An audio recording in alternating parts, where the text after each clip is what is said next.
Добрый день, уважаемые коллеги! Вас приветствует учитель начальных классов Орланова Наталья Александровна.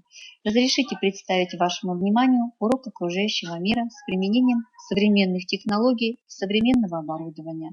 Данный урок был проведен в 3 классе. Учебно-методический комплект «Начальная школа 21 века».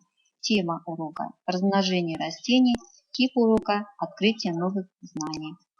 Цель – создание условий для формирования универсальных учебных действий в процессе познавательной деятельности по изучению вегетативного размножения растений.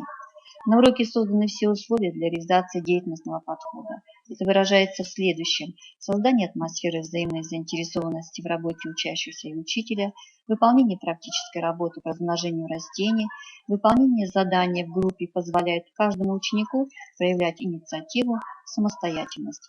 Использование информационно-коммуникативных технологий на данном уроке способствует достижению цели урока и развитию ключевых универсальных учебных действий обучающихся, повышению познавательной активности учащихся, развитию интереса к теме.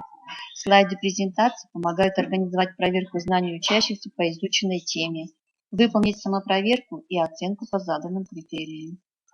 Проверить свои знания по усвоению нового материала урока, участвуя в экспресс-диагностике.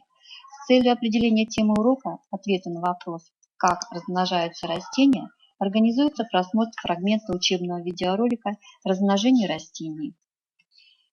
Информационно-коммуникативные технологии выполняют важные функции и в деятельности учителя на уроке, увеличиваются его возможности в качестве организатора, оценивающего и контролирующего процесс и результаты обучения. Используя технологии, педагогические приемы, методы на данном уроке были результативны, способствовали решению задач урока, повышению познавательной активности учащихся, увеличению объема выполненной работы. Спасибо за внимание.